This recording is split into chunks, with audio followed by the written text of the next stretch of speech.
कराची में 38 दिनों पर मुश्तमिल ये फेस्टिवल एक तवील तरीन फेस्टिवल है। यहाँ 43 ममालिक के लोग यकजा हैं। ऐसे प्रोग्राम हमें दुनिया से जोड़े रखते हैं। वज़ीर आला सिंध मुराद अली शाह का वर्ल्ड कल्चर फेस्टिवल से खिताब।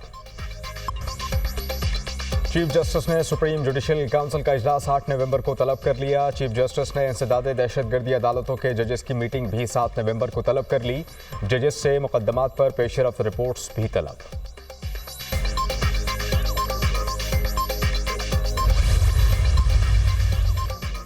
शहीद सब इंस्पेक्टर हैदर अली शाह की नमाज जनाजा पुलिस लाइन इस्लामाबाद में अदा। वज़ीर दाखिला मोहसिन नकवी, IG इस्लामाबाद और दीगर आला हुकाम की नमाज जनाजा में शिरकत। मोहसिन नकवी ने शहीद सब इंस्पेक्टर हैदर अली के बेटों से भी मुलाकात की।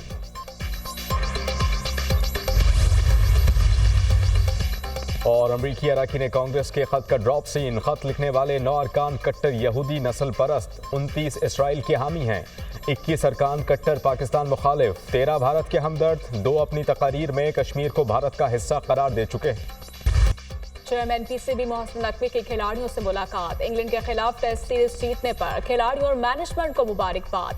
देर आए दुरुस्त आए, आप मुत्तहिद होकर खेले तो कामयाबी ने कदम चूमे। टीम वर्क का रिजल्ट सबके सामने है। मसाइल का अंदाजा था, इशूज हल किए तो रिजल्ट आपके सामने है। नए कप्तान के लिए मुशावरत का अमल जारी है। कप्तान जो भी होगा टीम के लिए बेहतरीन होगा। सेंट्रल कॉन्ट्रैक्ट के अमल को जल्द हतमी शक्ल देंगे। चेयरमैन PCB मोहसिन नकवी की गुफ्तगू। कप्तान शान मसूद ने चेयरमैन PCB को खिलाड़ियों के दस्तखत वाली shirt the.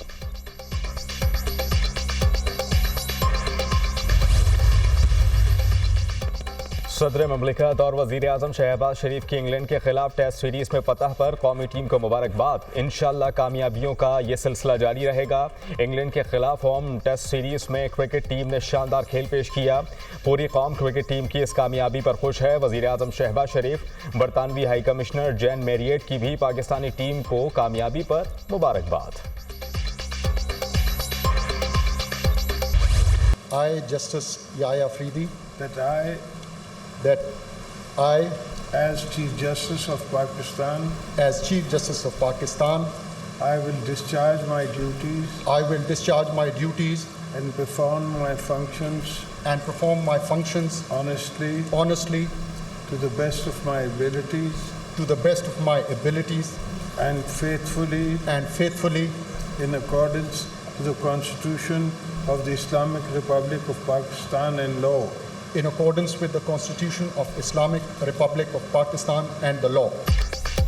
Justice Yahya Afridi chief justice of Pakistan बन गए। जस्टिस याहिया अफरीदी ने 30वें चीफ जस्टिस ऑफ पाकिस्तान के ओहदे का हलफ उठा लिया। सदर ममलिकत आसिफ अली जरदारी ने हलफ लिया। ऐवान सदर में हलफ बर्दारी की तकरीब। वज़ीर आज़म Shahbaz Sharif, chairman senate, army chief general Syed Asim Munir और सर्विसेज चीफ्स की शिरकत। सुप्रीम कोर्ट के मौजूदा और साबिक जजेस, वफाक़ी वज़रा, वज़ीर आला पंजाब मरियम नवाज, वज़ीर आला खैबर पख्तूनख्वा अमीन गंडापुर भी शरीक हुए। चीफ जस्टिस पाकिस्तान को सुप्रीम कोर्ट आमद पर गार्ड ऑफ ऑनर पेश किया गया। रजिस्ट्रार ने गुलदस्ता पेश किया। जस्टिस याहिया अफरीदी ने चीफ जस्टिस का चैम्बर भी संभाल लिया।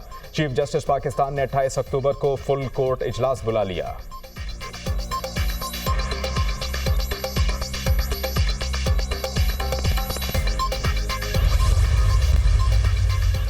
चीफ जस्टिस याहिया अफरीदी के हलफ उठाने के बाद बड़े इक़दाम।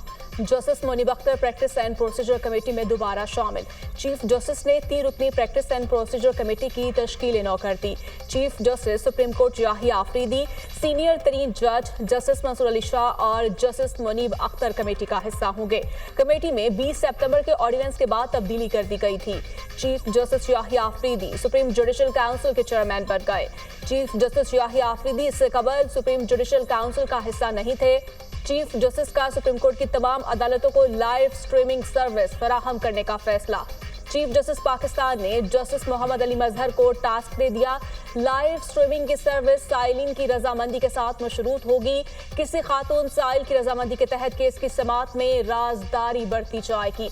अदालत की कार्रवाई तक दुनिया भर से रसाई हासिल होगी। ओवरसीज पाकिस्तानी साइलिन भी अपने मुकदमात की समाअत बराह रास्त देख सकेंगे।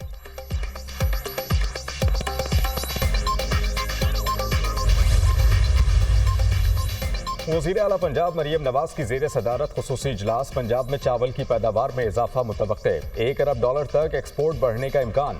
पंजाब में गंदम की पैदावार में 30% इजाफे की पेशगोई, ज़ेरे काश्त सरकारी रकबे पर गंदम की काश्त लाजमी करार। वज़ीर आला मरियम नवाज की ज़रई पैदावार में इजाफे के लिए टेक्नोलॉजी पर ज़्यादा से ज़्यादा इन्हिसार की हिदायत। पैदावार में इजाफे के लिए जदीद और साइंसी तरीक़ाकार इख्तियार किया जाए। काश्तकारों को गंदम की फसल के लिए बीज और खाद समेत दीगर ज़रई मुदाखिल सस्ते दस्तयाब होंगे। वज़ीर आला पंजाब मरियम नवाज।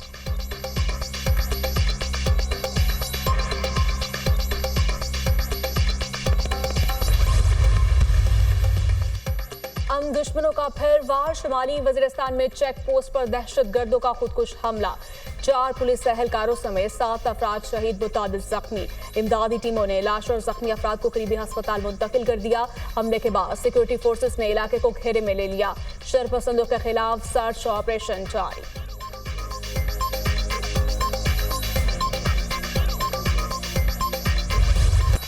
मशरिक़ वस्ता में एक बार फिर शदीद कशीदगी। इसराइल का ईरान पर 100 जंगी तैयारों और ड्रोन से हमला।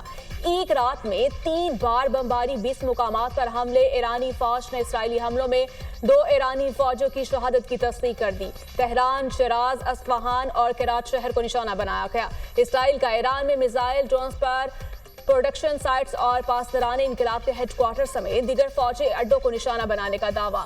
एटमी और तेल की तंसीबात को निशाना नहीं बनाया गया। दमिश्क और इराकी शहर किरकुक और तकरीत में भी बमबारी। इमाम खमीनी एयरपोर्ट पर भी धमाके, कई मुकामात पर आग लग गई। इसराइली वज़ीर-ए-आज़म नेतन्याहू ने कंट्रोल रूम से हमलों की निगरानी की। ईरानी हमलों के जवाब में कार्रवाई मुकम्मल कर ली। ईरान पर हमले मुकम्मल और मकासद का हुसूल पूरा हो गया। ईरान ने हमलों के जवाब में कार्रवाई की तो जवाब देंगे, तर्जुमान इसराइली फौज। हमलों के बाद ईरान, इराक और इसराइल ने अपनी फ़िज़ाई हदूद बंद कर दी। तमाम परवाज़ें मुअत्तल। इसराइली जारहियत का कामयाबी से दिफा किया। हमलों को नाकाम बनाने के लिए फ़िज़ाई दिफाई निज़ाम इस्तेमाल किया गया। तेहरान, खज़स्तान और इलाम सूबों में फ़ौजी मराकज़ को निशाना बनाया गया। कुछ मकामात पर मामूली नुकसान पहुंचा। ईरानी हुक्काम का बयान, किसी भी जारहियत का जवाब देने का हक महफूज रखते हैं। इसराइल को मुतनाज़िब रद्द-ए-अमल का सामना करना पड़ेगा।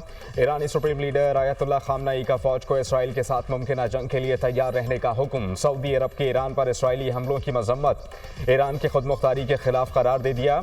आलमी बिरादरी से खित्ते में बढ़ती कशीदगी को कम करने के लिए किरदार अदा करने का मुतालबा।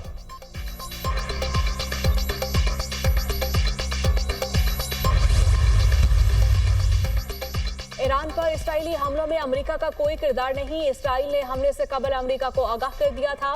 अमेरिका ने ईरान पर हमलों को इसराइल की दिफाई मशक करार दे दिया।